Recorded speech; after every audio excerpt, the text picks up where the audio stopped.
आप देख रहे हैं न्यूज नाउ 24/7। ताज़ा खबरों के लिए हमारे साथ बने रहें। मतलब किस हद तक शोषण बढ़ा है, और मुझे दुख इस बात का है कि इस तरह की घटनाएं सबसे ज्यादा बीजेपी शासित राज्यों में हो रही हैं। पूरे देश में दलित उत्पीड़न के जो टोटल केसेस हैं उसके 76% केसेस 5 भाजपा शासित प्रदेशों में हैं, जिसमें नंबर 1 पर उत्तर प्रदेश है, नंबर 2 पर मध्य प्रदेश है, नंबर 3 पर राजस्थान है और उसके बाद बिहार और महाराष्ट्र है। तो सवाल यह है कि इन दबंगों को पुलिस और सरकार दोनों बचा रही है। प्रशासनिक अधिकारी और पुलिस, उनकी भी जातिवादी सोच सामने दिखाई देती है खुलेआम।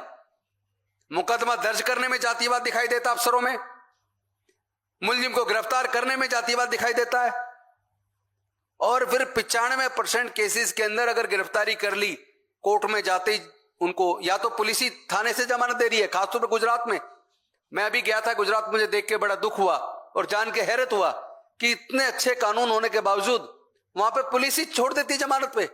आज हम जिस घटना के बारे में बात करने जा रहे हैं उसे सुनकर आपकी रूह कांप जाएगी। क्या हमारा समाज इतना गिर चुका है कि एक 15 साल की मासूम बच्ची भी सुरक्षित नहीं है?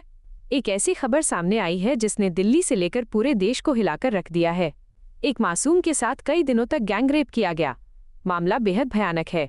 15 साल की एक बच्ची जिसकी पूरी जिंदगी अभी बाकी थी, उसे हवस के दरिंदों ने अपनी वहशत का शिकार बनाया। बताया जा रहा है कि कई दिनों तक उस मासूम को बंधक बनाकर उसके साथ गैंगरेप किया गया। जब यह मामला सामने आया तो हर किसी की आंखों में आंसू और दिल में गुस्सा था।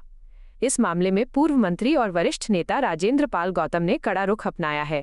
आज 4 अप्रैल 2026 को उन्होंने प्रशासन पर कड़े सवाल उठाए हैं। गौतम जी का कहना है कि प्रशासन और पुलिस सो रही है और जब तक दोषियों को फांसी की सजा नहीं मिल जाती वे चुप नहीं बैठेंगे। राजेंद्र पाल गौतम ने सीधा आरोप लगाया है कि कानून व्यवस्था पूरी तरह से चरमरा गई है। उन्होंने मांग की है कि इस मामले की सुनवाई फास्ट ट्रैक कोर्ट में हो ताकि उस मासूम को जल्द से जल्द न्याय मिल सके। आखिर कब तक हमारी बेटियां ऐसे दरिंदों का शिकार होती रहेंगी? आज मैं राजस्थान के अंदर दलितों के ऊपर बढ़ने वाली उत्पीड़न की घटनाओं की तरफ आपका ध्यान ले जाना चाहता हूं। सबसे पहले, इससे पहले कि मैं अपनी बात रखूं, आप ये वीडियो देखिए।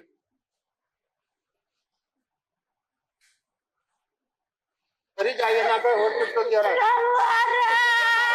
नंबर पे कॉल किया 112 में किसी प्रकार की सहायता नहीं की है। ये हमारे परिवार की हालत कर रखी है इन्होंने। सरवाड़ के एगड़ी वाले कोई भी सहायता प्रदान नहीं कर रहे। मैं बस प्रशासन देख रहा है,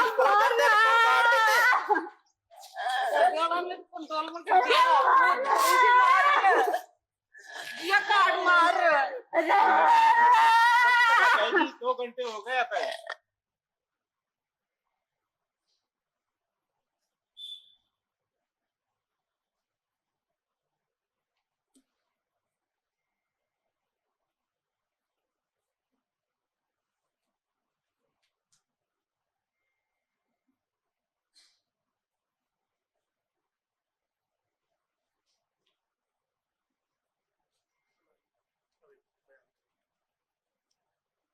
सामा जाता हुआ ना हमारा महीना रस्तो रोक और के साथ मारपीट थोड़ी पहले घरवाली के साथ हाथ पैर तोड़ दिया मेरे दोनों को।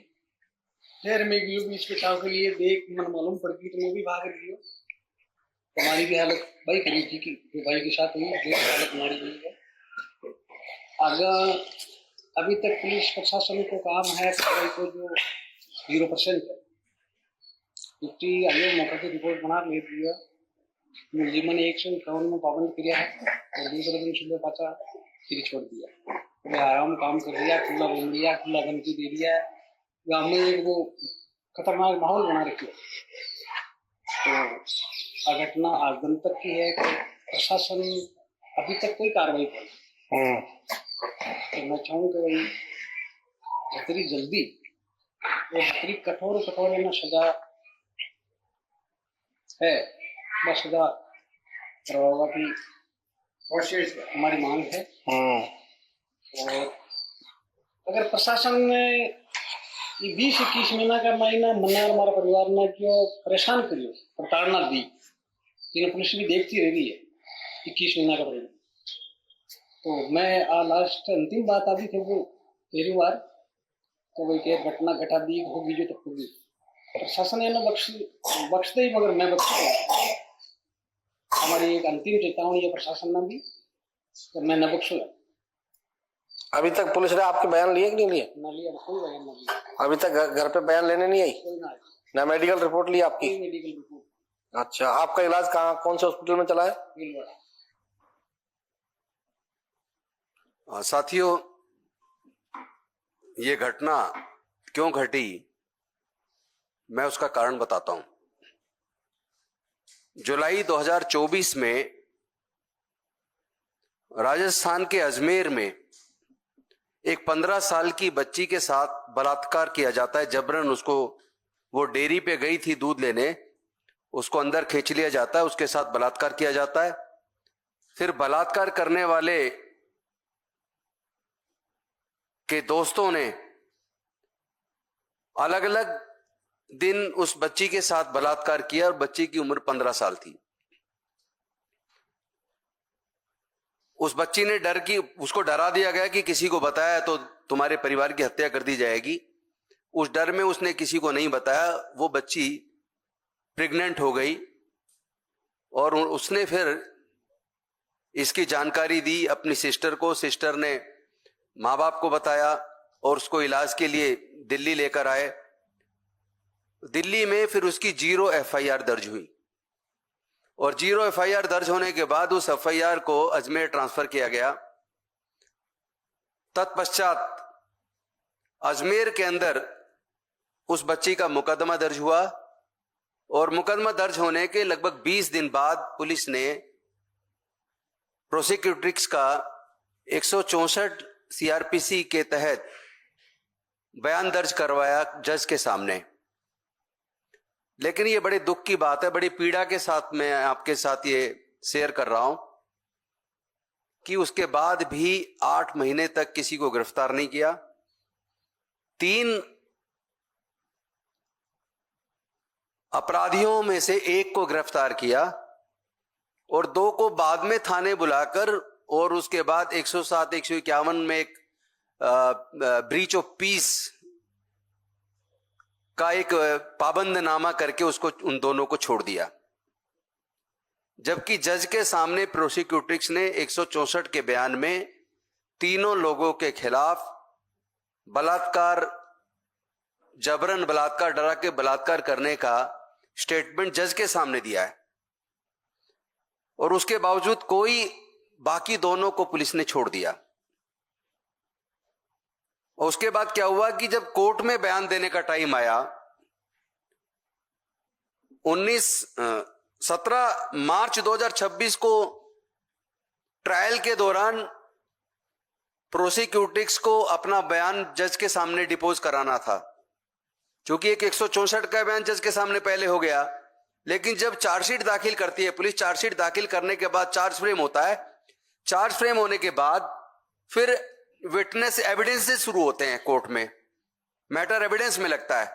तो जब मैटर एविडेंस में लगा, संबंधित स्पेशल कोर्ट में प्रोसिक्यूट्रिक्स का बयान 17/3/2026 को होना था, लेकिन 16 मार्च 2026 को जिन लोगों ने बलात्कार किया था उन्होंने, उनके घर वालों ने मिलके उनके घर पे आकर दबाव बनाया कि तुम ये केस वापस ले लो। उस बच्ची ने और उसके घर वालों ने केस वापस लेने से मना किया तो गुंडों ने, उन दबंगों ने उनके पिताजी पर, उनके चाचा पर, उनकी चाची पर, सब पर जानलेवा हमला कुल्हाड़ियों से कर दिया और सबको मरा हुआ समझकर छोड़ के चले गए। अभी जो वीडियो आपको दिखाई है, उस वीडियो में आपने देखा होगा कि जहां उनको चादर से ढका हुआ है, वो इसलिए ढका हुआ है कि वो कटा हुआ देख के शायद आदमी ना देख पाए, इतना लहूलुहान उनको कुल्हाड़ी से काटा गया है।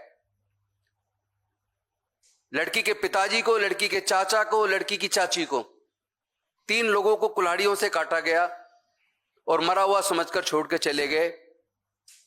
लेकिन एक घटना और घटी इस बीच, मतलब कितनी शर्म की बात है कि दबाव बनाने के लिए क्रॉस केस उन्होंने एक एफआईआर दर्ज करवा दी, झूठी एफआईआर, ताकि लड़की के माँ बाप लड़की वाले उस लड़की को समझाकर केस को विड्रॉ कर लें। उन पे दबाव बनाया गया, उन्होंने समझौते से फिर भी मना कर दिया, और फिर पुलिस ने अपनी जांच की और जांच करने के बाद उसमें क्लोजर रिपोर्ट लगाई कि जो बलात्कार वाले पक्ष ने जो आरोप लगाए वो झूठे पाए गए। मतलब किस हद तक शोषण बढ़ा है।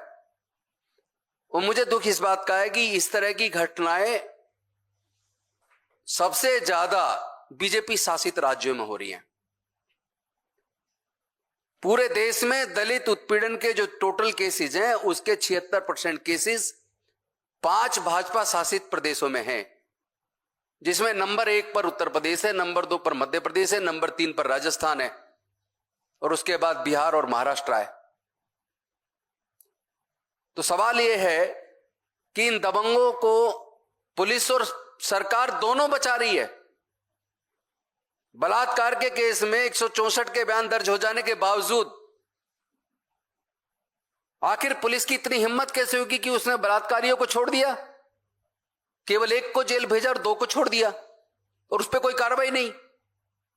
और इससे भी ज्यादा शर्म की बात यह है कि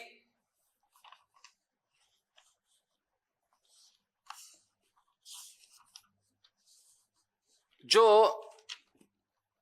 दी scheduled caste and scheduled tribes prevention of atrocity act 1989 है, जो अमेंड हुआ 2018 में, 2016 में हुआ, फिर 2018 में सुप्रीम कोर्ट की जजमेंट के बाद फिर संसद ने उसको फिर अमेंड किया, और अमेंड करने के बाद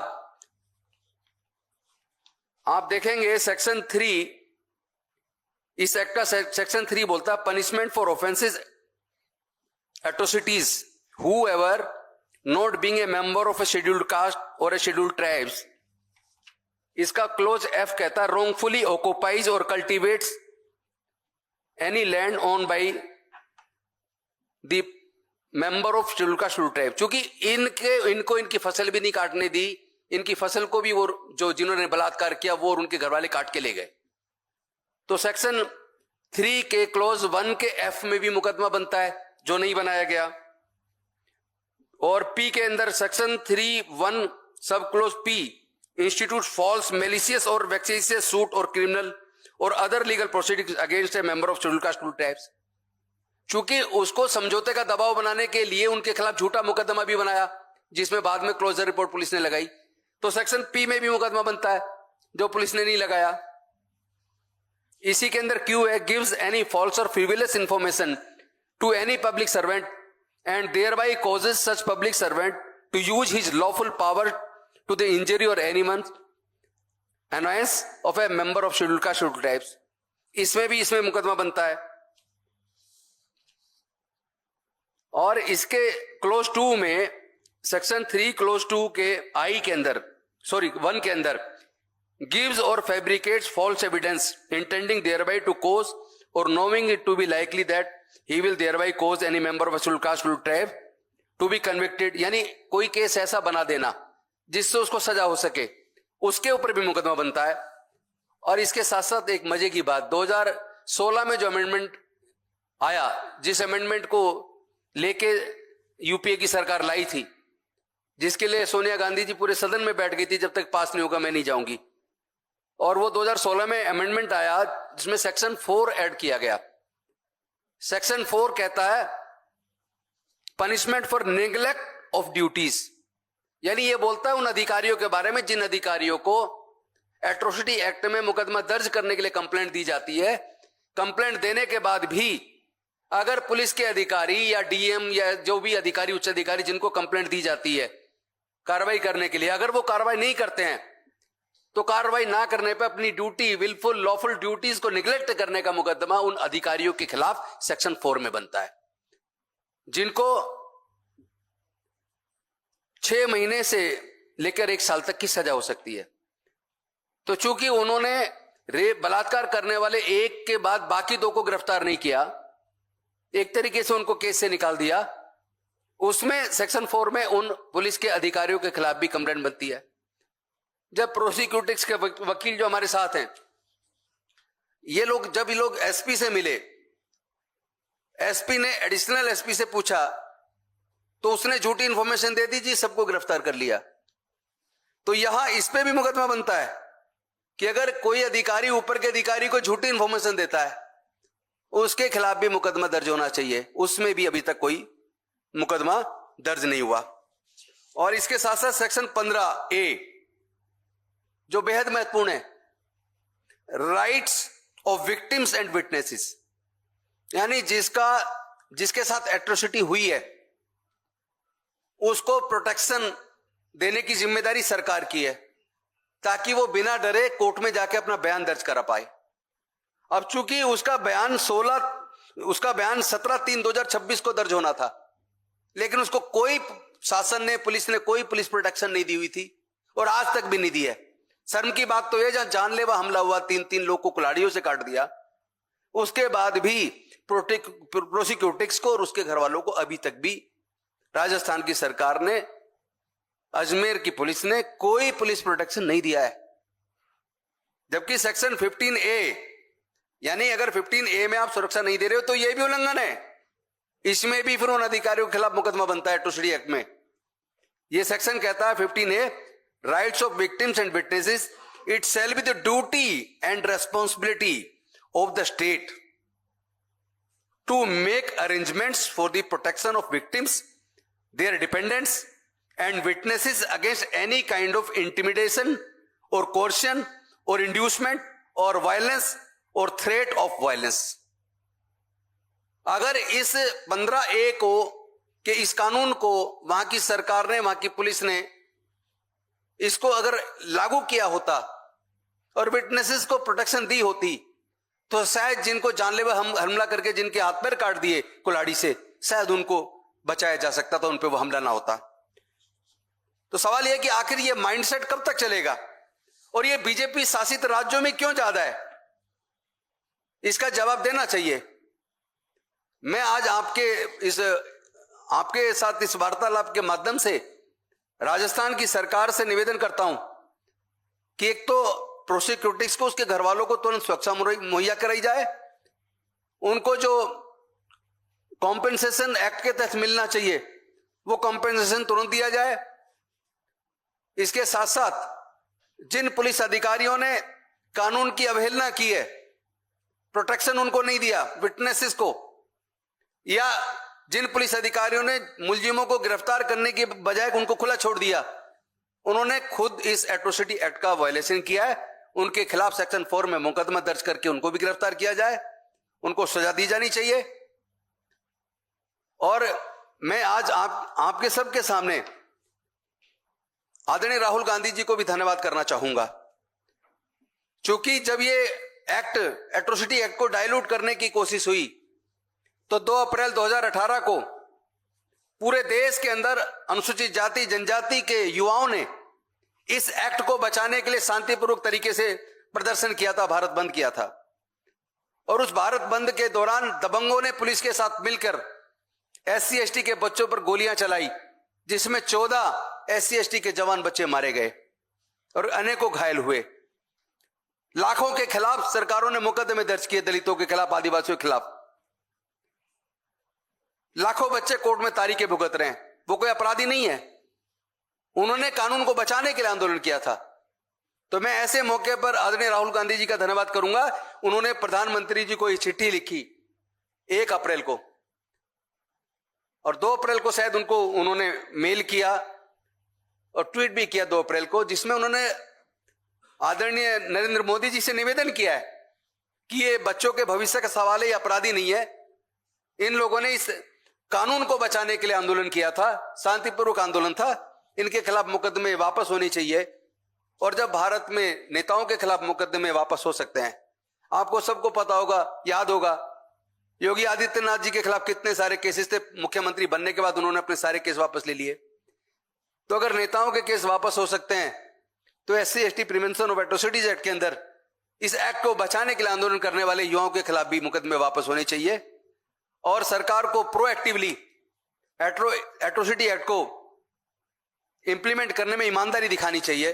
लेकिन मैं एक बात और शेयर आपको करना चाहता हूं जो मैं पीड़ा के साथ कर रहा हूं कि आज जातिवाद इस हद तक हावी है कि जुडिशियल ऑफिसर्स, प्रशासनिक अधिकारी और पुलिस, उनकी भी जातिवादी सोच सामने दिखाई देती है खुलेआम।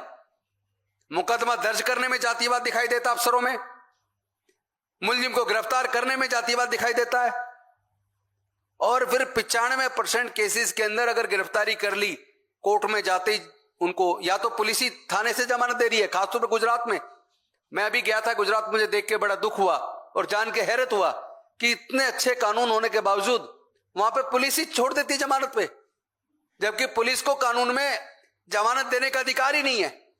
और तो और जो 2018 में जो अमेंडमेंट आया संसद के माध्यम से, ये नोटिफिकेशन की कॉपी है, ये 26 सितंबर 2018 को नोटिफिकेशन आया है।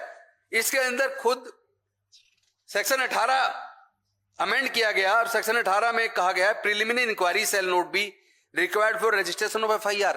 क्योंकि जब एक्ट को डायल्यूट करने की कोशिश की गई थी तो उसमें ये कोर्ट ने 2 जज बेंच की जजमेंट थी सुप्रीम कोर्ट की, और उससे पहले 5 जज और 3 जज बेंच की 2 जजमेंट पहले से अच्छी जजमेंट थी। 2 जज बेंच की जजमेंट ने 5 जज की बेंच को और 3 जज बेंच को ओवररूल किया, जो लीगली गलत था। और उसमें उन्होंने कहा कि एफआईआर रजिस्ट्रेशन करने से पहले प्रिलिमिनरी इंक्वायरी करनी पड़ेगी, किसी को गिरफ्तार करने से पहले सुप्रीटेंडेंट ऑफ पुलिस से परमिशन लेनी पड़ेगी, और उसमें साथ में जो एंटीसिपेटरी बेल का भी प्रोविजन कर दिया गया था। इसलिए उसको पूरी तरह एक्ट को ही खत्म करने की साजिश थी जिसके खिलाफ आंदोलन हुआ, और उस एक्ट को बचाने के आंदोलन के बाद सरकार झुकी और सरकार ने ये अमेंडमेंट संसद में लेके आई। ये उस नोटिफिकेशन की कॉपी है जिसमें 438 सीआरपीसी यानी एंटीसिपेटरी बेल को भी खत्म किया कि एंटीसिपेटरी इसमें नहीं लगाई जा सकती, और साथ में इसमें इसको भी खत्म किया कि इन investigating officer shall not require approval for the arrest, यानी जो अरेस्ट से पहले जो एसपी की परमिशन का डाल दिया गया था वो भी खत्म किया। लेकिन कानून बनने के बाद भी और ये नोटिफिकेशन आ जाने के बाद भी हम ये देख रहे हैं पूरे देश के अंदर एट्रोसिटी एक्ट में जो मुकदमे दर्ज होते हैं 95% केसेस में अधिकारियों यहां तक कि जजों के जातिवादी मानसिकता मैंने अपनी आंखों से देखी है। एक वकील के तौर पर कोर्ट में प्रोड्यूस किया तो प्रोड्यूस करते ही जेल जमानत दे रहे हैं, मतलब एक्ट को ही खत्म किए दे रहे हैं। ये माइंडसेट है, ये माइंडसेट बदलना होगा। अगर ये माइंडसेट नहीं बदलता और एससी एसटी जो इस देश में जिसकी पॉपुलेशन लगभग 28 से 29% है आज की डेट में, आप अगर इतने बड़े समाज को आप निगलेक्ट करेंगे, उनके ऊपर होने वाले अत्याचार करने वाले लोगों को प्रोटेक्शन देंगे और अपराधियों को जेल भेजने के बाद ऐसी जमानत पे छोड़ देंगे तो अपराधियों का हौसला बढ़ेगा, और इससे जो एंग्विश पैदा होगा एससी एसटी के अंदर उसके क्या परिणाम हो सकते हैं, ये रुकना चाहिए।